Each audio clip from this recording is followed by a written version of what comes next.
All right, so let's get started, shall we? So I like to start all my webinars just with coming into a meditative space so that we can really root ourselves into the deeper wisdom of our hearts. So if you will just indulge me and just close your eyes, I'm just going to guide us into a quick embodiment practice. So start to connect to your beautiful breath, the beautiful current of life coming in and out of your body.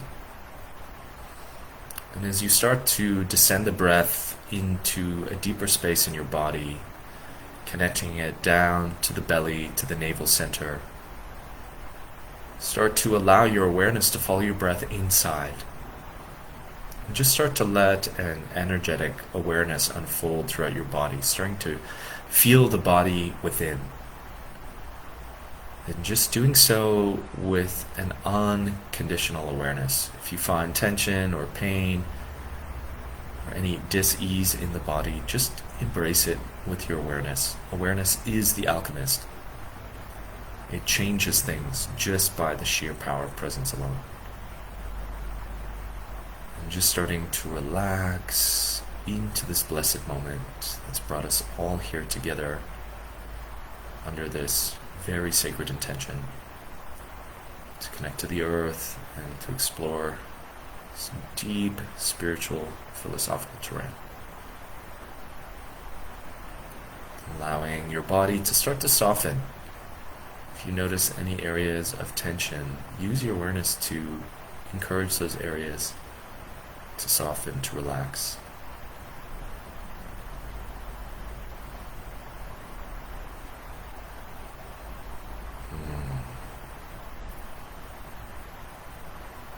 Feeling a beautiful peace starting to wash over us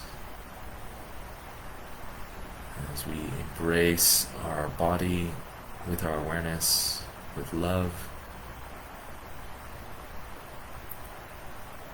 And then I'd like to lead us into a creative visualization, taking our awareness now into the center of the chest, which is the energetic location of the heart.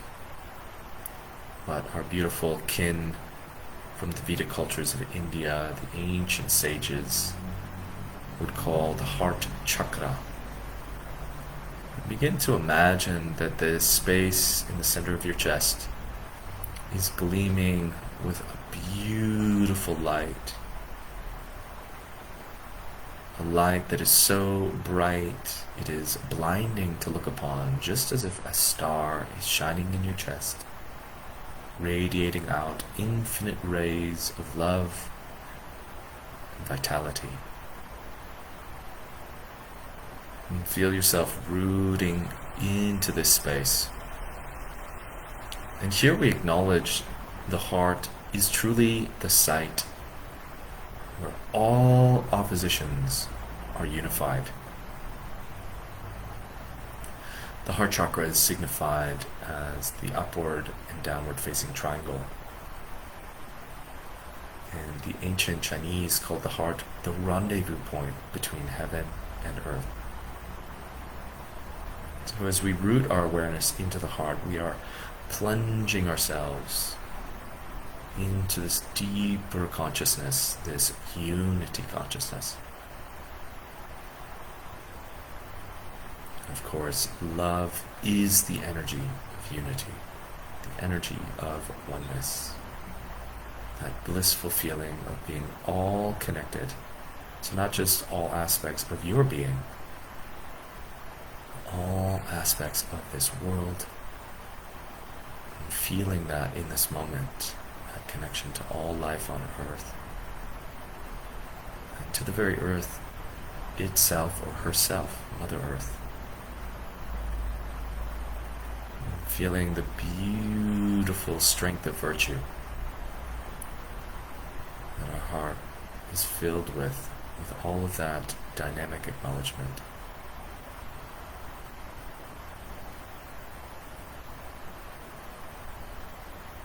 And then bringing the hands together with further unifies the energies of the body.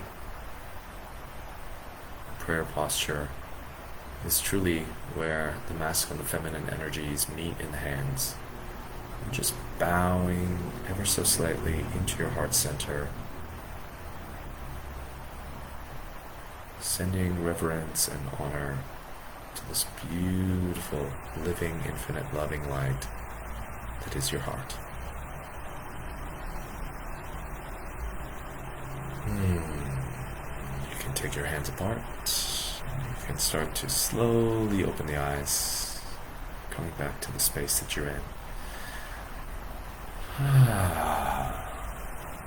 Alright, well, thank you so much for taking your precious time. I know time, as things accelerate on our planet especially, time is increasingly valuable and seemingly scarce. But that is something that we have to acknowledge as well, that as we are making this holy shift into a whole new level of consciousness on the planet, something that has been prophesized for eons, it is truly time to make time for timelessness, as I like to say. And that is why, one of the reasons I've chosen to move into a more natural setting here in Costa Rica, because when you find yourself connecting to nature, you are really in the world of the goddess. And that is what a lot of this new earth journey is about. It's about resurrecting not a Messiah as in a Jesus figure, but the Savior that is the world itself, the earth itself. What the Greeks called the goddess Gaia, and even more ancient, the word Sophia, which some denote would be called Sophia, just to give her breadth as a divine being, as opposed to just being a human being. So this is truly what the New Earth story is about, and we see this phrase, the New Earth, getting bandied about quite a bit. And I think that's great. On one hand, it's great that things like spirituality, words like chakras, all of these things in the last 10 years have suddenly become quite mainstream. And there's this really beautiful flowering of spiritual culture on planet Earth. My sense of it is that we're now getting ready to go deeper. There's so much awakening that's occurred on the planet. But where do we go next? How do we take the spiritual perspectives that we've gained in our awakening process and now start to live them and intertwine them in not only our life, but in the activities of world building? Because we are really being asked to build a new system, a new world, new cultures, as we see this old world order collapsing. And there's no need to fear right now, no need whatsoever to fear. And we do have to be careful, though, because as you see with things like the mainstream media, all this broadly casted magic spells, there is this kind of attempt to hook us into these fixations of conflict and polarization. Because we're actually seeing the end of polarization on our planet right now, the end of at least seeing polarized sides as being oppositional. And we're seeing once again the flowering of a much more ancient wisdom, which is about seeing opposites as being complementary and generating of each other. And one of the most ancient symbols for this is, of course, the Taiji, the supreme ultimate symbol of nature is what the Taoists called it, or most of us know it as the yin-yang symbol. And of course, in the yin-yang symbol, we have something that, to the eyes of a Westerner who was brought up in a very materialistic, secular, empirical science culture, where we tend to see opposites polarized with, like, you would imagine, for instance, if there's a Western symbol of the yin-yang, I would imagine it to be this box, where you have one line down the middle, you have the black, you have the white, the yin, the yang, and there's no little dot of the other in the other. It's just separated. And we see this playing out, of course, in the stage of politics. You know, there's this constant wanting to name and label someone either left or right. And that's why I've been trying to tickle that tyranny all throughout these really vitriolic times by telling people, you know, I'm a centrist, or I'm a blend of both of them, and I know a lot more, or transcendent even, of this whole game of duality, because this is what is starting to collapse, and it's wonderful that it's starting to collapse. But of course, we're being enticed, you know, to be in this state of conflict with each other right now, because that is how the old world order exists. Again, take politics for example. Politics have to create an opposition between themselves and other parties. You rarely see a politician stepping forward and agreeing with another party's perspective, although behind closed doors, obviously, they're shaking hands and just playing in this manipulation.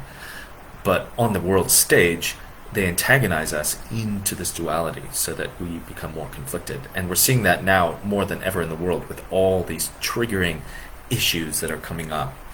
Vaccines, COVID lockdowns, leftists, rightists, gun control, abortion laws, all these things are just creating these massive divisive conflicts, and one issue after another is just striking and pressing the buttons of these triggers.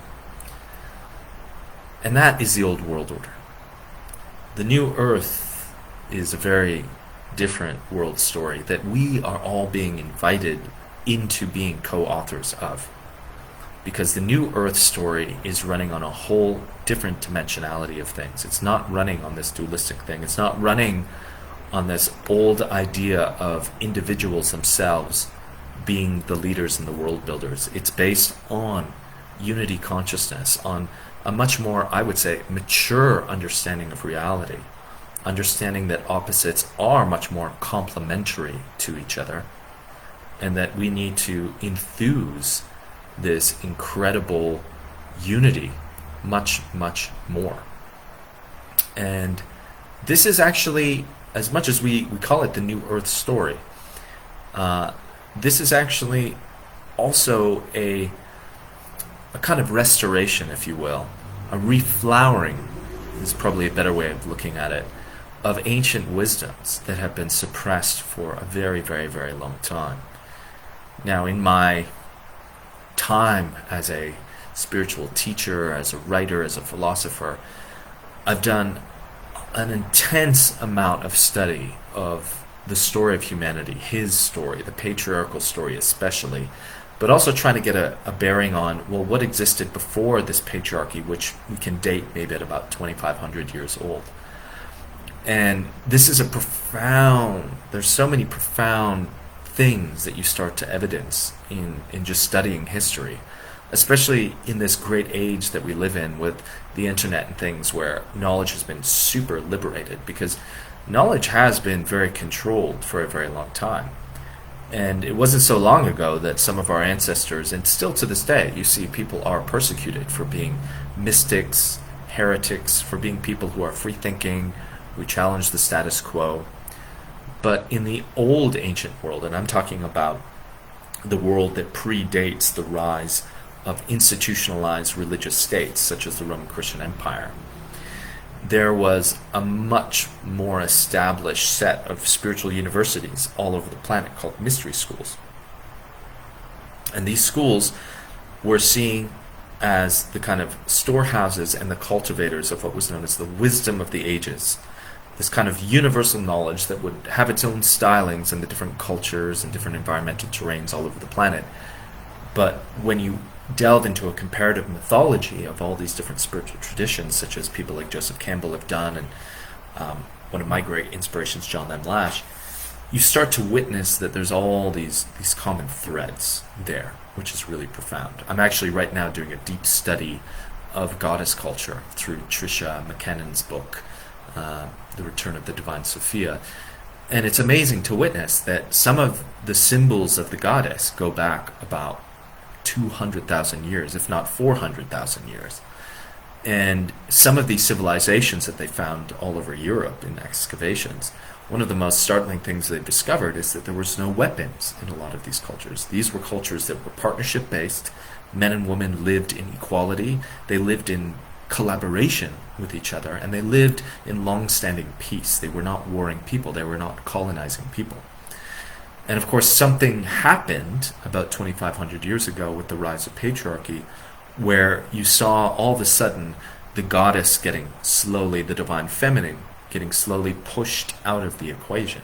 And you saw the rise of monotheism with these male gods that were often very warlike. If you go back to the Old Testament, for example, you'll find that Yahweh is a very warlike God. He orders his people to kill, to rape, to murder, has horrendous things to say about women and femininity in general.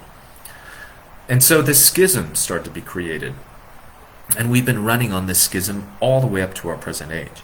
In fact, I would dare say that the Dark Ages historically have never really come to an absolute conclusion, that we are still existing in the Dark Age, and that all of us who are born right now in this age are, especially those of us who are awakening to all of this, who are getting very interested in spiritual arts and such ideas of a new earth and being a part of co-creating a whole new reality on earth. We are the ones who are starting to bring light back, to bring a new golden age back, which is something that has been prophesied the world over, from the Cathar prophecy of 700 years ago, this beautiful spiritual culture that lived in the south of France and into Spain that said, in 700 years the laurel leaf will grow green again and the good people return. The Aztec prophecy of the time of the sixth sun, the Mayan prophecy of 2012 and the rise of unity consciousness. The new earth itself is a prophecy that was taught to me by one of my spiritual teachers, the Anishinaabe late great teacher, Dave Cushing Jr., who used to reside in Manitoba and gave birth to the Turtle Lodge. You see this idea over and over and again of this time when a great shift would occur, and these very noble, virtuous, spiritual people would start to rise up who understood that all cultures, even though we have these divergences, there is a unity, a human unity at the root of it. This is, we also see in the Cree prophecy of the rainbow warriors. The rainbow means the people who literally honor every color, every different cultural nuance of our humanity, and from that are able to witness a universal truth that braids us all together. And many of us are rainbow warriors. Many of us are being called to do that work. And we need to come together more and more to realize we are not alone, and that this work is profoundly momentous.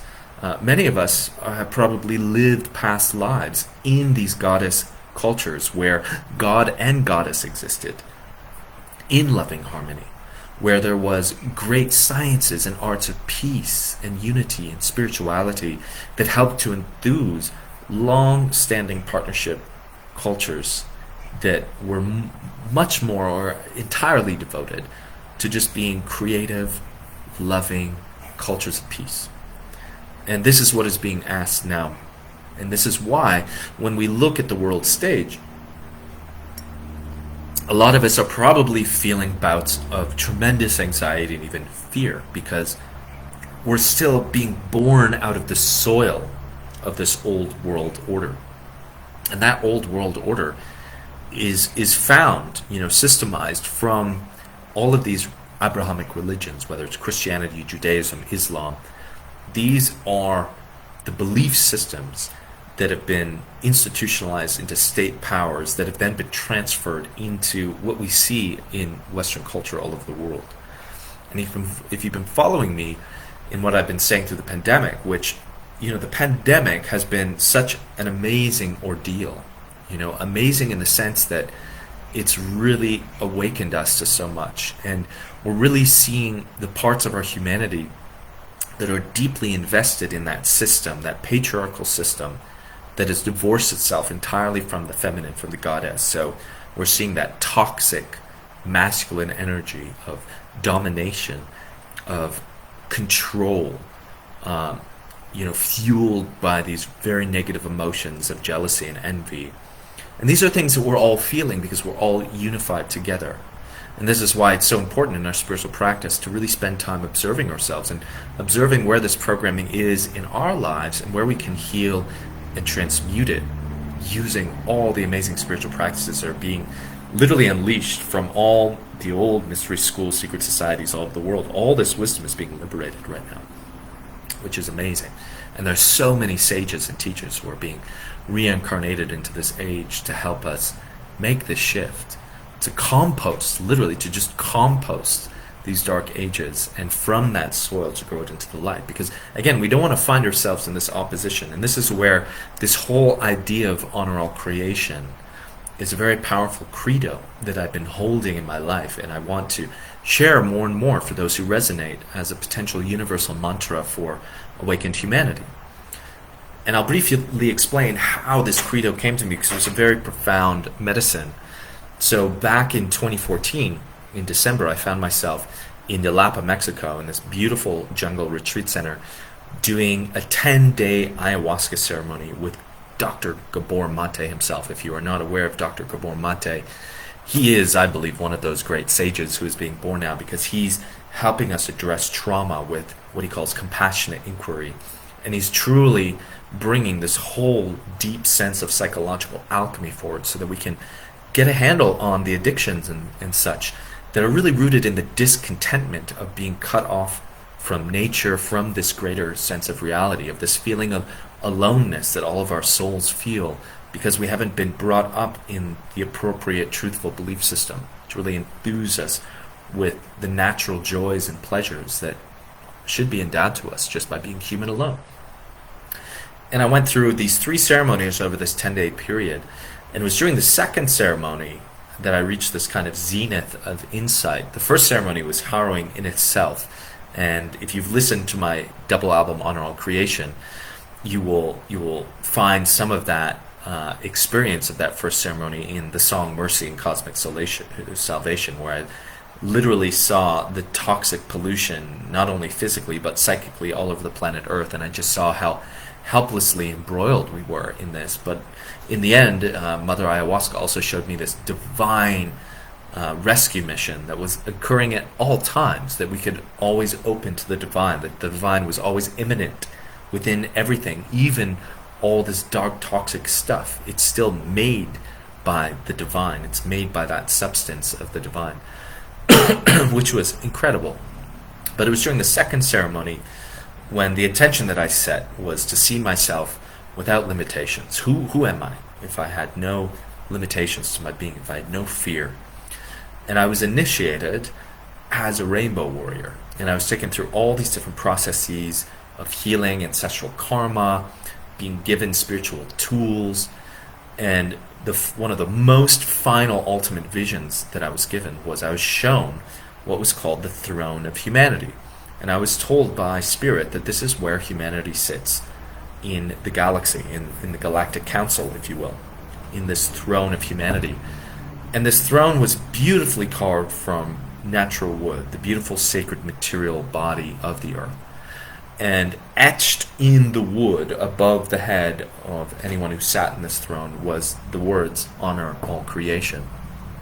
And as I read those words, I could feel the vibrational information of what that meant. And it really meant, the rise of our consciousness up to this higher dimensionality. Some may call it 5D, where that unification of opposites occur, where we truly honor all things as being a part of creation. Now, this is not a bypass. This is not to say that I'm going to honor some of the great violences and malevolences of our world, but it's to offer. And this is something that perhaps you resonate with, and perhaps something you've already experienced in your life. And in my mind, it's very well articulated by the great Russian mystic and writer Leo Tolstoy when he says, everything I understand I understand because I love. And to me, that's something very profound. This is not a sentimental idea of love. This is a sense that if you really want to understand, learn, and transform something, you need to hold it unconditionally with your presence, which is an energy of love, an energy of embracing it. And right now, on our world, more than ever, as we are being cajoled into some of the deepest schizoid patterns, after being pretty much conditioned for eons ancestrally to be schizophrenic, with all this dualistic battleground of religiosity being drilled into us, literally being persecuted into us. If our ancestors did not want to live in such a world and wanted to hold on to the mystical ways of the past, of these great goddess cultures that we were all really sourced from, you would be murdered. It was really that serious for some of our ancestors. So these are very deep karmic knots that we're in time. But in this present age, we have this breath, this space where we are being given the chance, the opportunity to regenerate these great wisdoms. And it's so important right now as all these triggers are being placed in us through the media, through all the political manipulations that are occurring in the world. They're just placing all these buttons inside of us, and they're just pressing them to weaponize us against each other. And we have to be superbly spiritual warriors in this time. And warriors not in the sense of going to war with another, but truly yogis, magi of the power of love, of being able to unify things. Now, it doesn't mean you don't have boundaries when such things as abuse show up. But we're able to go within, which is the portal of the divine feminine. We go within the heart, the great portal of the goddess, and we're able to be present to these situations in our life and in the world. And my experience of this is that when we hold these things, when we hold, for instance, a very painful emotional experience we're having in our life. So let's use the example of like a very hard breakup, which can be some of the most visceral emotional pain we can feel. If we spend more and more time not thinking about it, but thinking, feeling, because in the heart, thinking and feeling come together. It's this place of unity. We find ourselves connecting to what the Taoists called the guiding realm. Truly, the heart was seen as the place of wisdom, where wisdom is eternally bubbling forth. But the key about the heart is the place of unity. So it entails that you allow your awareness to wholly embrace whatever situation is before you. Whatever situation, if it's an external situation in the world or something intimate in your life, that you hold it in your heart. And all you have to do is be present. In fact, it's what the Taoists called wu wei, not doing. So you're simply just being with it. And the profundity of that is that you will see a greater doing will take place. You will find insights, you will find wisdom, you will find guidance coming to you, the guiding realm. Some would call this the whispers of the goddess herself, Sophia, who is truly known as the goddess of wisdom. And as I mentioned, the great Dave Crushane Jr., my spiritual teacher who's First Nations, Native American to Canada or Turtle Island, one of his prime teachings was that this new earth, he spoke about the new earth quite often. And he said one of the signs of the return of the new earth is that we restore Mother Earth as our central wisdom teacher. And that just lit me up so greatly, because at that time I was studying all this ancient European, Indo-European stuff about Sophia, the mystery schools, and how they were all devoted to this goddess of wisdom, of seeing the divine feminine as playing such an important role as God, the male God, or sense of divinity, plays an incredible role. But it's the divine feminine role that we've forgotten. And the path of the new earth is this re-equalizing of living our lives on an inner space and the outer space. When we live our lives in that masculine energy, we're more outward, we're more externalized, we're extroverted, we're doing things in the world. But as you can see in our world, our civilizations that have been so built on this excessive masculine energy, and anything excessive feminine or masculine becomes toxic, because it's always supposed to be, again, in that yin-yang symbol of dynamic unity. And when they become disconnected from each other, they can become very, very self-destructive and then outwardly destructive in the world. And of course, we live, as far as we know in our human story, and perhaps there's legends of Atlantis where they had more destructive power at their disposal, but we have literally taken one of the most visceral embodiments of the divine feminine in planet Earth herself and her sacred ecology to the brink of being destroyed just by our outward human activity that is not rooted in the heart, in the wisdom. And this is why in a lot of these more ancient cultural understandings, such as Taoism, they did say that the supreme origin of all is in the feminine. And we just think of how life is physically brought into the world through the womb of a woman. This is also seen on a cosmological level. So all of our actions in the world need to be rooted in this inner experience of the wisdom in our heart and the connection to this guiding realm. So this is where the new earth is going to be really built. It's going to be birthed through this subtle devotion to our inner experience of our souls. So this is why one of the most important, crucial things that human beings have to do right now is get on spiritual paths, because the spiritual path is the path of getting connected with spirit, which is another word for saying this guiding realm within the heart. And the practices of spirituality are all these dynamic ways that we can enthuse this connection to our heart at all time. As the Taoist said, the heart is the master, the supreme ruler of us, the master of vibrations. This is one of the reasons that yoga has become such a panacea in the West, because it's helping to salve the great wound of disembodiment that has happened by following these patriarchal warring god traditions that have severed us from nature within ourselves, the nature of our bodies, which are beautiful, advanced, galactic, sensual vessels, and of course cut us off from nature as well. So we need to spend more time in that yoga, getting deeply in the bodies and so present that at any given moment, no matter what befalls us, no matter what circumstance, we built this responsiveness within us to go into the heart, to always be in touch with this greater cosmic intelligence that we're all in touch with. This helps to melt our ego as well, because we start to realize we're all universally part of this greater selfhood that is rooted in the heart. So this is a huge part of the new earth.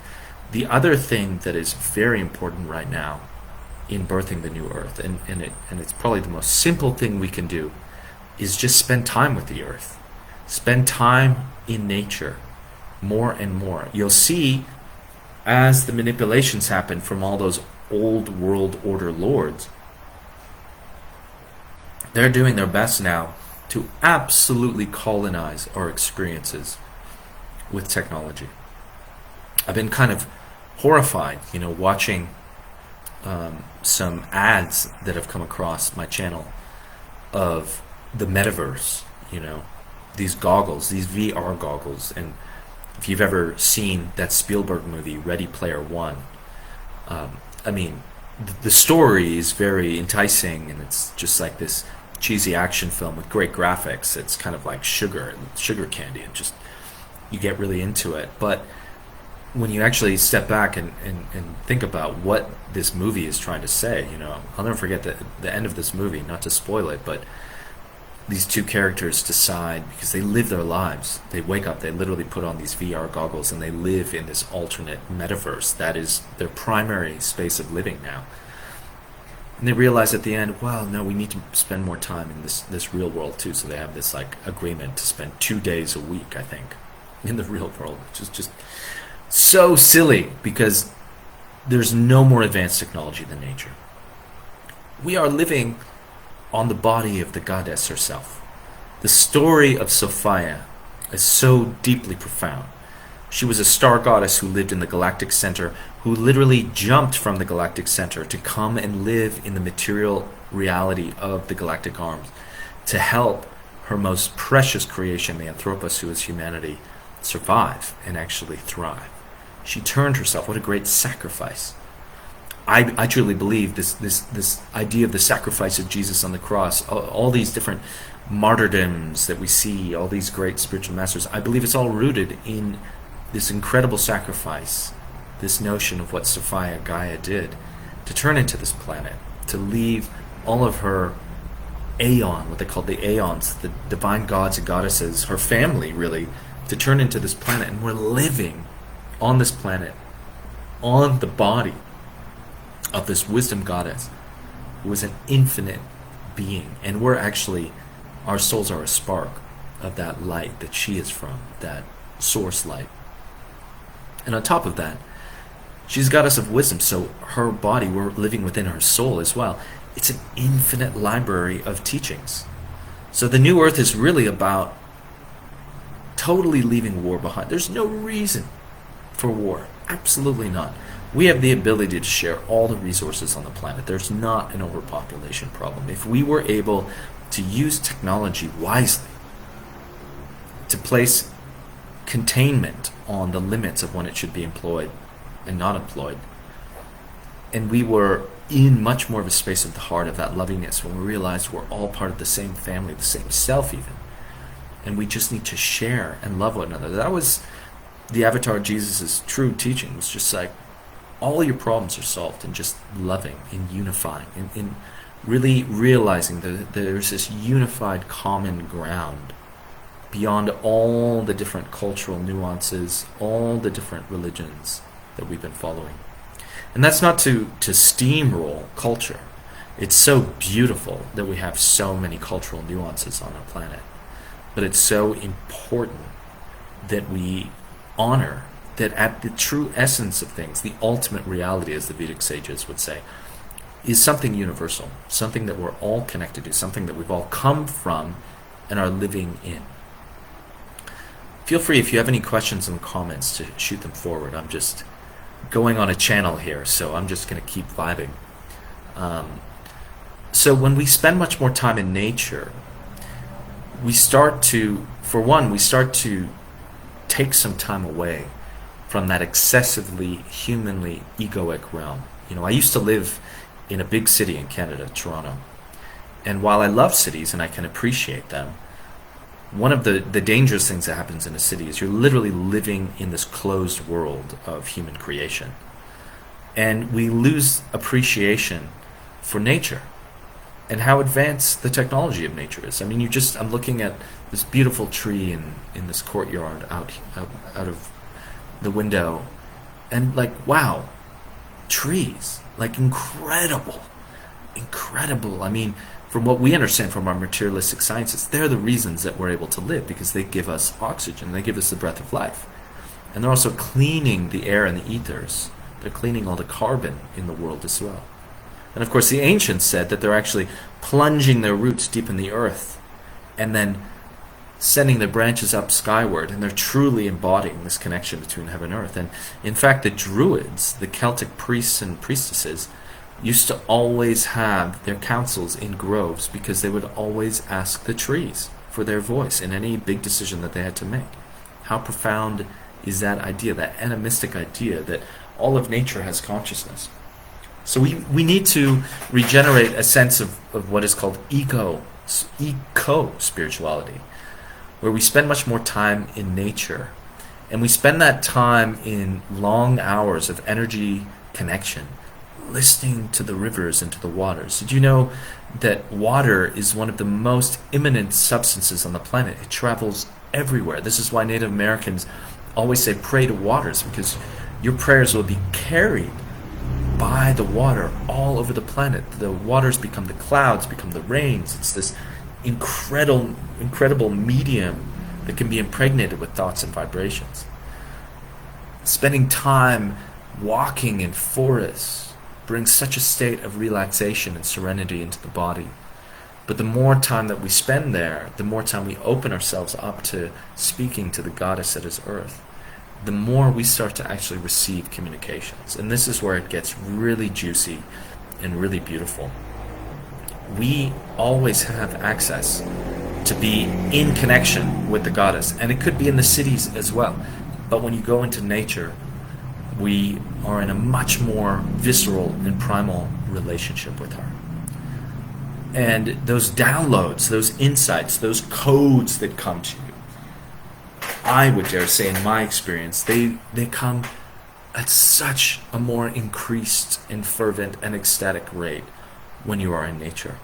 I mean, that is one of the big reasons I have moved to Costa Rica. It is truly, I've been told in some of my meditations from Spirit, that Costa Rica is one of the great nodes of connecting to Gaia, because it is truly one of the most biodiverse countries on the planet. Her energies are so remarkably strong here. And you really get to connect with the religion of her beauty. Her beauty is truly her religion. When you are sitting beside a beautiful emerald river, as I was just now living up in the mountains in Chiripo, the highest peaks in Costa Rica. And Chiripo literally means the land of the enchanted waters. And I spent so much time just meditating by the rivers, and the amount of incredible insights and information came to me was so deeply profound. It was such a cure of the insanity that has happened to our planet by living in this divorced, schizophrenic, patriarchal order. And so it is really about restoring the sense of the goddess and spending much more time in nature. And that's why some of the retreats I'll be leading later this year and into next year in Costa Rica, as we give birth to this Gaia Awakening Institute, a modern version of a mystery school where we can truly take people on experiences of just simple earth connection exercises. Like, have you ever spoken to a tree? Have you ever just gone into a park, even in a city, closed your eyes, got into a meditative awareness, opened up a ray of that infinite loving heart of yours, extended it to a tree, acknowledging it with respect, telling it your name? And you can do all of this without words, just internally, vibrationally. One of the workshops I used to run in Toronto were called Tree Talk Ceremonies, where we would literally have a fire in this beautiful park in Toronto, and we'd send people out to go and connect to a tree in the park. Just open up a line of communication, as my Native American teachers would tell us. They wouldn't get into anything esoteric. They didn't want us to get too much into the analytical mind, as we tend to go into in Western culture. They just said, go out into nature and open up a line of communication with it. Could be the river, could be the tree, could be both, could be a bird, and just see what happens. And it was always just so profound. What a profound experience to come back, get into that truth teamwork experience around that fire and circle, one of the symbols of the goddess, the circle. And that circle work is so key. And just going around and just hearing the experiences. And there was always so many magnificent experiences. And my favorite were the people who came kind of like skeptical, and they'd have this kind of bewildered experience, and they'd be kind of aghast, like, wow, I had a really like meaningful vision, like a healing vision about something. I was given a resolution about how to approach a situation in my life. Or sometimes it was just like a beatific vision, or just feeling the living presence of the tree and its sentient vibes was enough to absolutely change a person's life. And that's why she was called the living goddess, because she is alive. And this is truly one of the hallmarks of the new earth, is restoring this sense of the living earth, realizing that she is our true wisdom teacher. And then all the beautiful refinements that need to and will occur in our nature, whether it's the wounds of our sexuality, the wounds of our disembodiment, the wounds of excessively being intellectual mammals and not being able to be more emotional, bringing equanimity between the masculine and the feminine within us, dealing with the environmental crisis. All of these things can be rooted in plugging back into the greater intelligence of nature. And as I like to say, with a bit of Gnostic flair, the best thing is you have to find out for yourself. This isn't about a religious order where you have some high priest or priestess teaching you everything with absolute authority. And that's not to say that there can't be teachers that can be guides, that can steward you into pathways of inquiry where you start to cultivate and mine the depths of your existence for these precious jewels. But as with the old traditions of the guru in India, the guru was supposed to get rid of you as a student. It was just about getting you in touch with what was known as the Mahaguru, the true teacher that is within every human heart. And once that was done, it was like, welcome to the family of being a self-realized human being, of being truly sovereign. And yet again, we're seeing that in this beautiful time of pandemia. We're seeing the authoritarianism in our cultures. I look at my Canadian country and people are just aghast at what our country is doing, the authoritarianism. I think even the New York Times just published an editorial saying that Canada has become an authoritarian dictatorship. And we're seeing that. That's always been hidden behind the scenes, but if you've seen Canada's relationships to its Indigenous peoples, it's right there, clear as day. But now, all of those cards are being played. Why? Because the light of human consciousness is so bright, is so enthused, is becoming so coherent now that all of what has been held in the shadows all of what has been clandestine and furtive is being seen and being exposed. And this is another reason why we just have to spend more time in nature, because it's agonizingly horrifying and intense to do this shadow work, to witness what is being exposed in those shadows.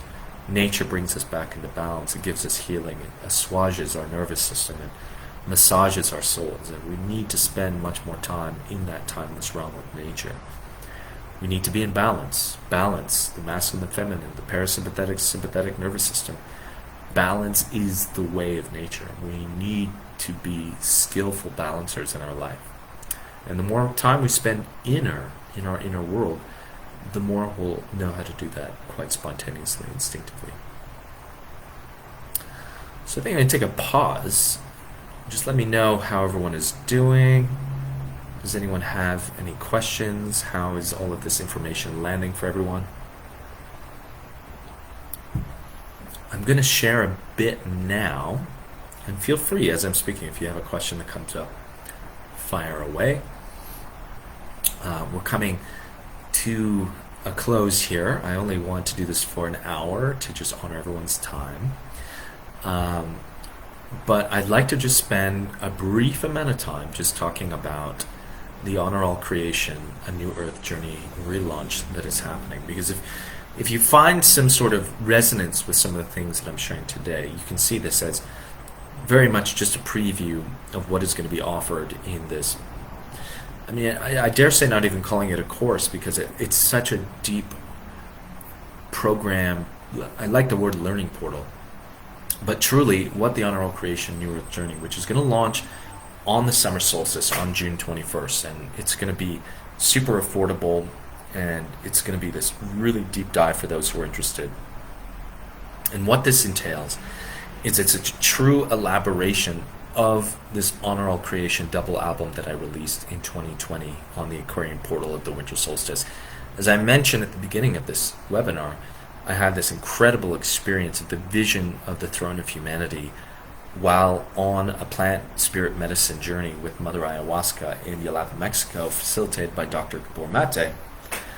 And after that journey of being initiated as a rainbow warrior, when I returned back to Canada, I loved feeling the credo of Honor All Creation, and it started to just flower into this idea of a double album that was filled with these lofty spiritual themes and multi-dimensional concepts.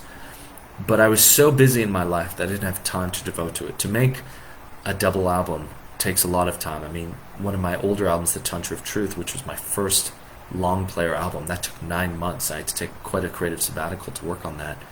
So I knew this was going to take some time. So when the pandemic hit, I found myself in Costa Rica living with one of my favorite producers on earth, Stefan Key, and his beautiful partner Maiwa, who was one of the most heavenly voices. And I approached him, seeing that we had all this time now with the world on lockdown. And we spent 9 months making this beautiful album of 22 songs. And it's been enriched by almost 22 music videos. Some of them I produced myself, some of them I worked with some beautiful filmmakers from Colombia and Costa Rica, with scenes from all over beautiful Costa Rica, so you can see this absolute Gaian beauty of Mother Earth here. And then I got the idea to elaborate this into a course. So what I've done is I've filmed 22 wisdom teachings, including an intro and an outro. So it's about 250 hours plus of video teachings with myself, with beautiful settings. I did it with my friend Ophir, who's a professional filmmaker. He did an amazing job. There's lots of funny little skits in there as well. And these elaborate the 22 themes of the Honor All Creation New Earth Journey. So we're talking about sacred sexuality, connecting to the warrior archetype, connecting to the spirits of the animals, eco-spirituality, devoting to the goddess. There's so much there for you to dive into. And then once you have the wisdom teachings, I've also written 22 chapters of spiritual philosophy to elaborate on the wisdom teaching itself. And then you have the sonic activation or deep listening, which is the song of the album placed in a container with a bit of an intentional way to listen to it. Maybe an idea of what is the theme and how to listen to it in meditative awareness so you can really take it deeply. And often that's paralleled with a cool music video graphic visualizer. Then I channel 22 spiritual practices, so you can really take this into embodiment in your life. So it doesn't just stay in that intellectual realm of philosophy, but you can really embody that theme in a practice that you can viscerally animate in your life.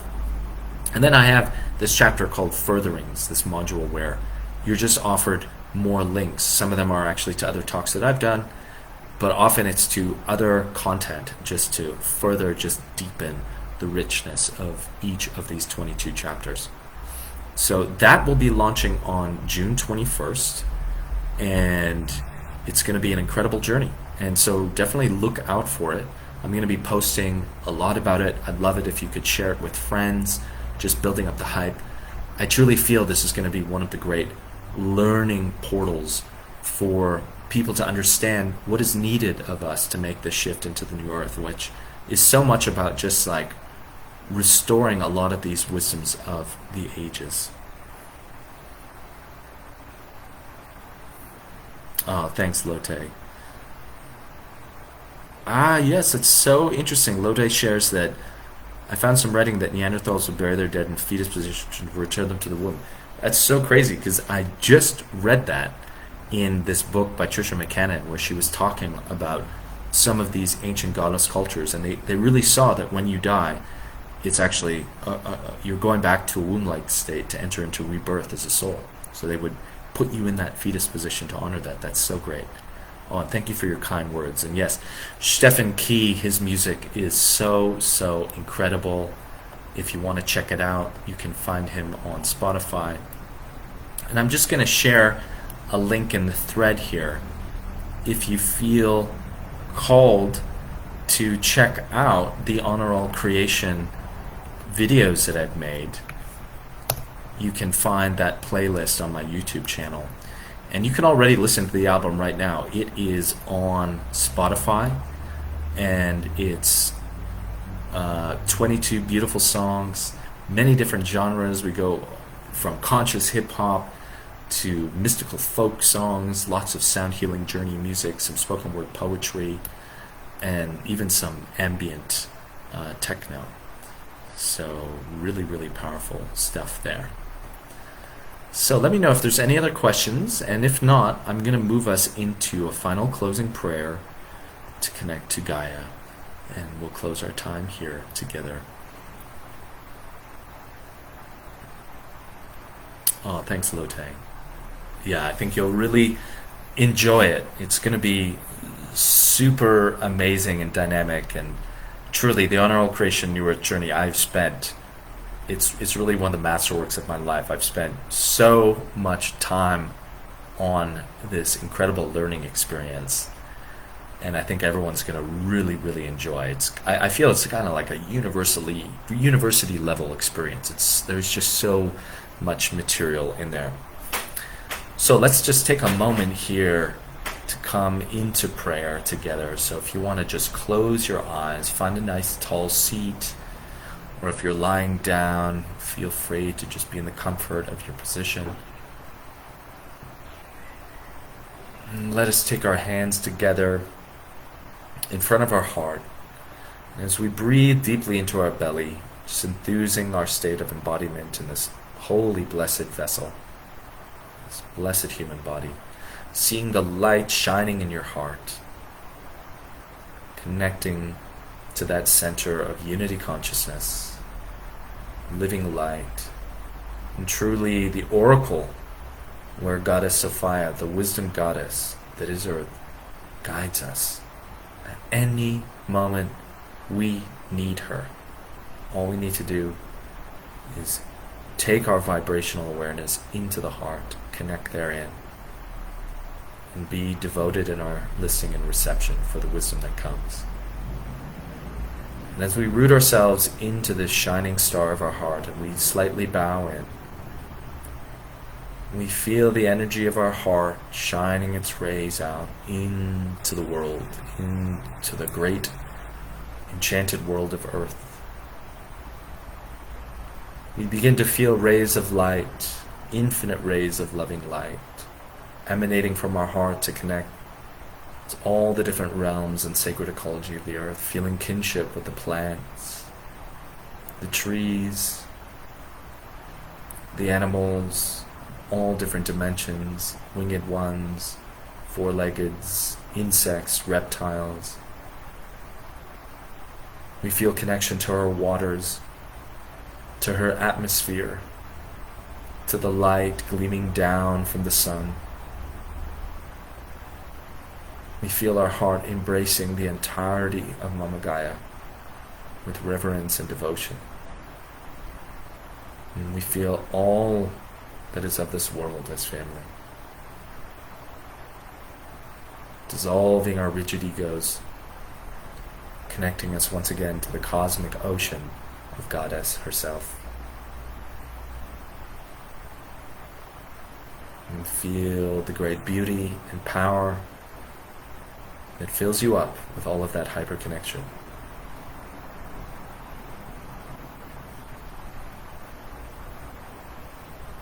I can feel Mama Gaia in my heart asking us, can we sustain this presence when we open our eyes from this meditative prayer?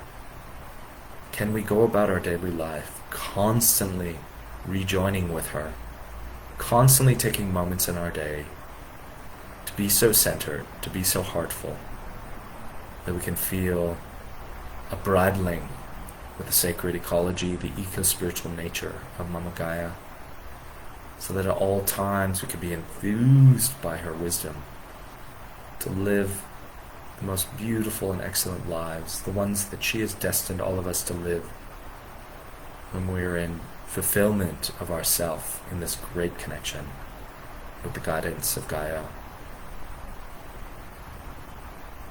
Feeling the sacredness of this world and the sacredness of you, the sacredness of your particular soul and its magnificent vibration. Feeling the energy of honoring all creation, embracing all that is of this world, all that is of you, exalting you, rising you up to greater frequency form, greater soul expression.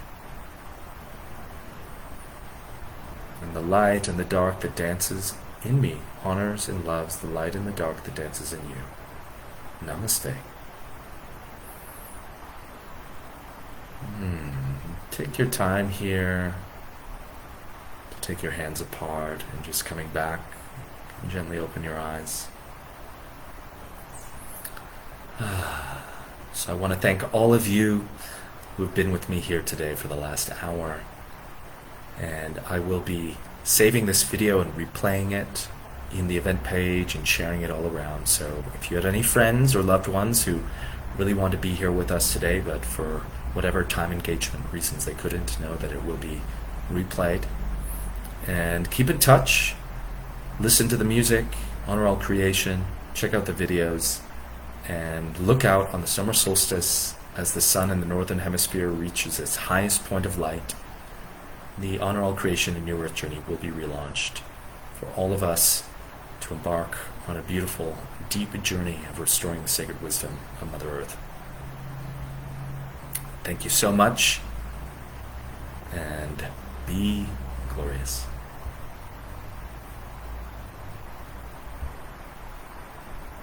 My pleasure, Elizabeth. Love you all. I'll see you all soon enough.